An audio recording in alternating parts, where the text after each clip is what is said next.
Doctor जैसा पवित्र पेशा भी अब करप्ट हो चुका है। मेरे जैसे डॉक्टर्स जो बिल्कुल करप्ट नहीं हैं, वो अपनी ड्यूटी पूरे दिल से करते हैं। मेरे हिसाब से लोगों की जान बचाने की जगह हॉस्पिटल पूरी दुनिया में ऐसी जगह बन चुकी है जहां जान की नहीं पैसे की कीमत है। जब मैं सर्जरी करता हूं, किससे कितने पैसे लिए गए मैं कभी मैनेजमेंट से नहीं पूछता। पता है मेरी असली कमाई क्या है?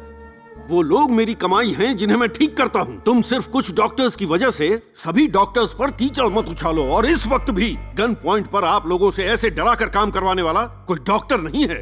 वो है जो दुनिया से नफरत करता है, ठीक आपकी तरह।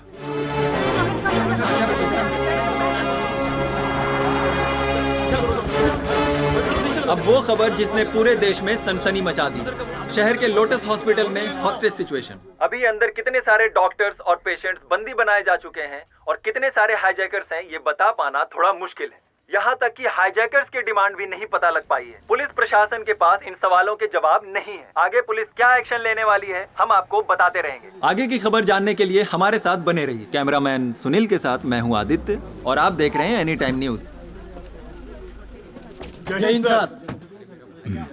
Good morning sir. Good morning. Well done Mister Mukesh. एक बार फिर से पुलिस से पहले पहुंच गए हो तुम। उस लड़की का क्या हुआ? कौन सी लड़की सर? वही लड़की जिसे गलती से गोली लग गई थी। गलती से लगी थी या जानबूझकर मारा था? उसको मारने वाला अभी भी आराम कर रहा है सर, और बेचारा हर्षवर्धन, उसको सस्पेंड कर दिया। कहानी बनाना तो कोई तुमसे सीखे। गुड।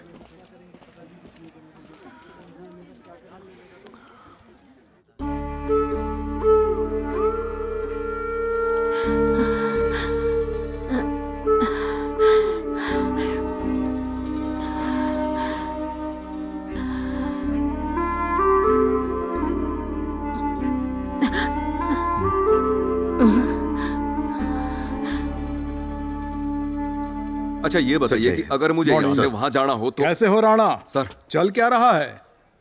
कोई टेररिस्ट ग्रुप है क्या? ग्रुप नहीं है सर, अकेला आदमी है, अपना हर्षवर्धन है। ओह, जिसे सस्पेंड किया था वही हर्षवर्धन। उसकी डिमांड क्या है? अभी नहीं पता। तो पहले वो पता करो।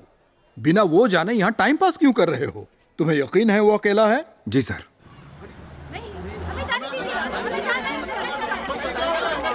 यस मैम, मैं अभी पहुंचा हूं। सब पता करके आपको बताता हूं। Thank you ma'am. अंदर कोई फोन है क्या? उससे बात कर पाओगे? फोन लगाओ।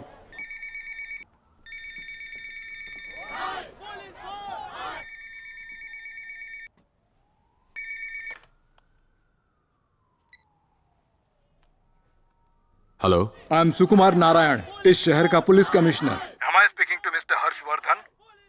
जी सर, मैं हर्षवर्धन बोल रहा हूँ। Thank you so much. Thanks किस लिए? सर वो पहली बार किसी सीनियर पुलिस अफसर ने अपने जूनियर पुलिस अफसर को मिस्टर कहकर बुलाया। तुम्हें लगता है तुम अभी भी पुलिस ऑफिसर हो? हाँ, सुन के अच्छा लगा। मुझे लगा तुम टेररिस्ट बन गए हो। सॉरी सर, पर इस वक्त भी मैं खुद को एक पुलिस अफसर ही मान रहा हूँ। आप चाहे तो मुझे टेररिस्ट, एक्सट्रीमिस्ट, जो चाहे बुला सकते हैं, पर असल में मैं हूं एक आम इंसान, कॉमन मैन। मेरी छोटी सी दुनिया को अगर ये सड़ता हुआ भ्रष्टाचार भरा सिस्टम उजाड़ने की कोशिश करेगा तो ये कॉमन मैन उस सिस्टम की खटिया खड़ी कर देगा। हर्षवर्धन। जी सर, कहिए ना। तुम्हारी आवाज से तुम दयालु लगते हो, लेकिन हरकत खतरनाक है। क्या मैं तुम्हें हर्ष बुला सकता हूँ? सर एक बात बताओ हर्ष, अगर इस वक्त मैं आपके सामने होता ना तो मैं अपने सारे कपड़े उतार कर आंदोलन करता, पर इस अस्पताल के लोगों ने मुझे पहले से ही नंगा कर दिया सर, अपने उसूलों और अपने आदर्शों से। मैं आपको एक नाम बताता हूँ, ध्यान से सुनिएगा। पद्मा श्रीनिवासन इस हॉस्पिटल की सीईओ हैं। उनसे मिलकर बात कीजिए और उनसे कहिए मेरे बेटे का नाम उस लिस्ट पर आ जाना चाहिए। मैं आपको आधा घंटा दे रहा हूँ। Okay, thanks. Harshvardhan. Hello Harshvardhan.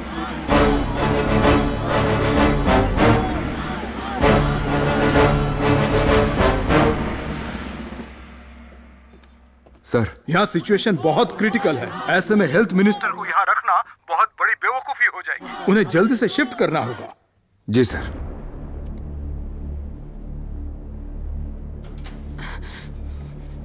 ये सब क्या चल रहा है यहाँ पर? जिस हॉस्पिटल में सेंट्रल हेल्थ मिनिस्टर एडमिट है वो एक टेररिस्ट हमला कर देता है और आप हाथ पर हाथ धरे बैठी रहेंगी? हाँ तो मिस्टर राणा, प्लान क्या है बताइए जरा। कमिश्नर जी का ऑर्डर है कि अब मिनिस्टर साहब को किसी दूसरे हॉस्पिटल में शिफ्ट कर दें। क्या?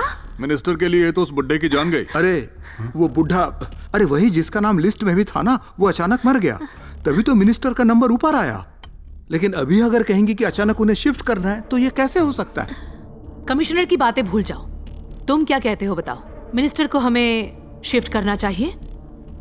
आप क्या कहती हो मैडम? मुझे कुछ समझ नहीं आ रहा है। समझना पड़ेगा मैडम, आप जैसे समझोगी मोमेंट वैसे ही बदलेगा। देखो, हमने ये डिसाइड किया था कि हम लोग 9 बजे ऑपरेशन थिएटर में मिनिस्टर के हार्ट ट्रांसप्लांट का काम पूरा करेंगे, लेकिन उसके लिए डॉक्टर मोहन का वहाँ होना जरूरी है, तो जाकर उन्हें ले आओ ना, फिर सारी प्रॉब्लम सॉल्व हो जाएगी। Are you sure? Of course। Rana, what's your plan? Madam, हम कमिश्नर के खिलाफ जाने वाले हैं, लेकिन आपके प्लान के हिसाब से मिनिस्टर का ऑपरेशन ठीक 9 बजे होगा। कैसे? चेक। अगली चाल होगी कमिश्नर से मिलना।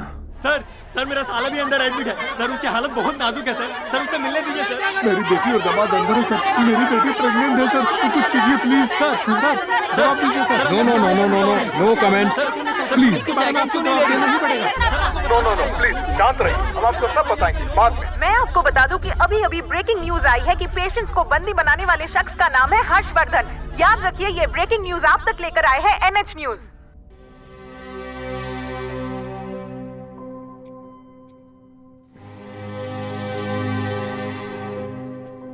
पांच साल का था जब वो पहली बार बेहोश हुआ था और मैं उसे हॉस्पिटल ले गया था। डॉक्टर्स ने उसे देखा और बस 3 महीने की दवाइयां दे दी। उन्होंने कुछ क्यों नहीं बताया डॉक्टर? मैं कुछ कहूं? क्योंकि ज्यादातर डॉक्टर्स एक नंबर के बेईमान होते हैं। सॉरी डॉक्टर, सारे नहीं, लेकिन 10 में से 8। मेरे एरिया में तो हॉस्पिटल ही नहीं है, इसीलिए यहां इलाज के नाम पे ये लोग धंधा चलाते हैं। अपनी बकवास बंद करोगे?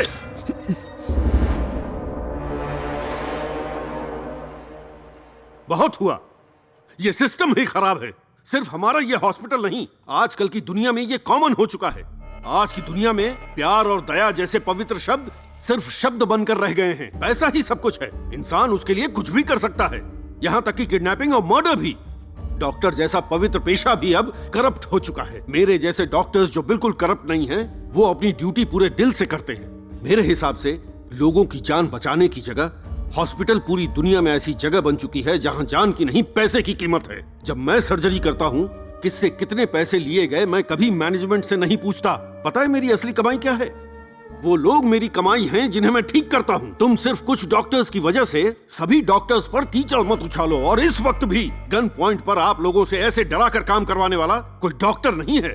वो है जो दुनिया से नफरत करता है, ठीक आपकी तरह। पुलिस वाला। मान गए सर, मान गए आपको।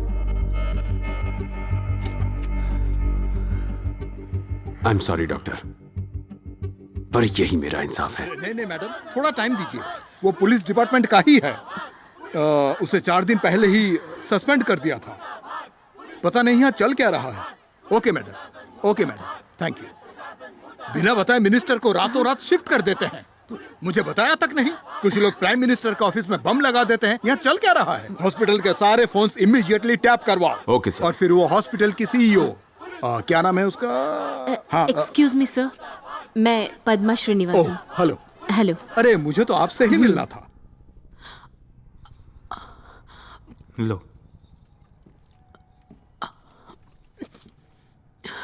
कुछ खा लो। मुझसे बर्दाश्त नहीं हो रहा है सिल्वा। बस थोड़ी देर, सब ठीक हो जाएगा। सीमा, पहला बच्चा है क्या? हाँ डॉक्टर। बेटा या बेटी, क्या चाहते हो? जो भी हो, बस हेल्दी हो चाचा। शादी के 6 साल बाद आ रहा है हमारा बच्चा। हम माँ बाप बनने वाले, हम इसी से खुश है। सर, इनका दर्द बढ़ता ही जा रहा है, अंदर जाकर चेकअप कर ले क्या? ठीक है सर, अगर आप किसी को रिहा कर रहे हैं तो प्लीज मेरी बीवी को जाने दीजिए, उसे बहुत दर्द हो रहा है। और कुछ? सिर्फ तेरी बीवी क्यों? जाएंगे तो सब साथ जाएंगे। लड़के, तमीज नहीं है क्या? उसकी हालत देख रहा है। देख लिया, अब क्या?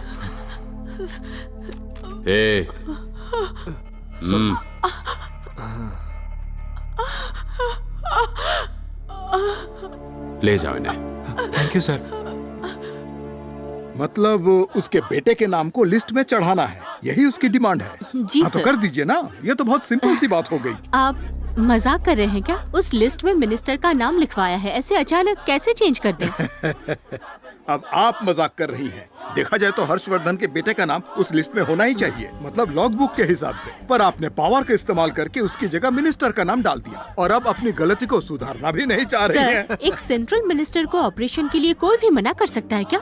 भले ही उस लिस्ट में उसके बेटे का नाम था, लेकिन वो लोग ये ऑपरेशन किसी भी सूरत में नहीं करवा पाते। उनके एडवांस अमाउंट के 4 लाख अभी तक देने बाकी है। अरे पैसे तो बाद में भी दे देंगे। सर, आप किसकी तरफदारी कर रहे हैं? साफ बता दीजिए। ऐसा कोई आदमी हमें चाकू और बंदूक की नोक पर डरा कर रखे तो हम उसकी बात कैसे मानेंगे, बताइए? ऑफ कोर्स, सही कहा।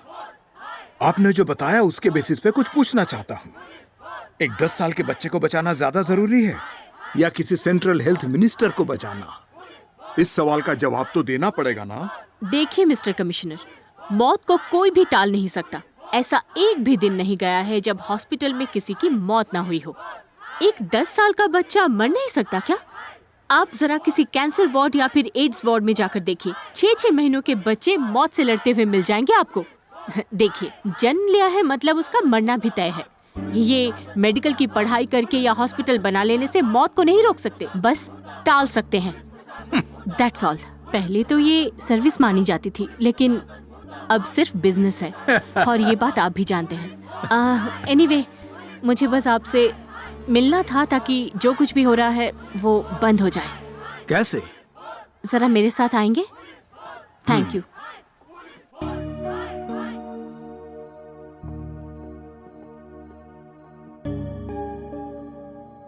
जब किसी माँ को बच्चे के लिए तड़पता देखती हूँ तो मुझे भी बहुत दुख होता है, पर कर ही क्या सकते हैं। सही है, इसी की उम्र जितनी एक बच्ची है ना, आपने जिसे गोद लिया है। हाँ?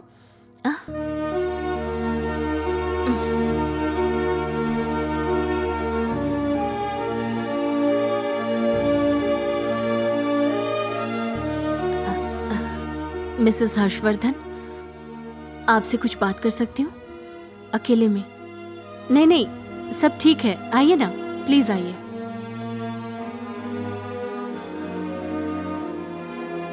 सब मेरी गलती है। जब लिस्ट में प्रभास की जगह उस मिनिस्टर का नाम देखा तो मैंने हर्ष से बहुत गुस्से में बात की। मैं उस पर चिल्लाई भी थी, लेकिन ये कैसे? वैसे हर्षवर्धन का स्वभाव कैसा है? क्या वो गुस्सैल है? बिल्कुल नहीं। आजकल हर्ष जैसा इंसान मुश्किल से मिलता है। बहुत दयालु है, बल्कि मुझे ज्यादा गुस्सा आता है। वो किसी को मारने की सोच भी नहीं सकता। वो तो पुलिस की नौकरी भी छोड़ने की सोच रहा है। उसके पास जो गन है उसमें 8 गोलियां हैं और उसे वो चलाएगा भी। अगर ऐसा ही चलता रहा तो ना सिर्फ उसे बल्कि अब सबको भी दिक्कत होगी। आप धमकी दे रहे हैं सर? हमारी जिंदगी में कुछ और खोने को अब बाकी नहीं है सर। आप अगर उसके खिलाफ गए तो मैं भी 1 इंच पीछे नहीं हटूंगी। मैं हमेशा उन्हें सपोर्ट करूंगी, चाहे वो जो भी करे। I am sorry. Mrs Harshvardhan, hospital admin ने ये फैसला किया है कि लिस्ट में उसका नाम डाला जाएगा, और तो और सर्जरी का पूरा खर्चा भी हम लोग ही देंगे। अरे कोई बात नहीं, इट्स ओके, डोंट वरी।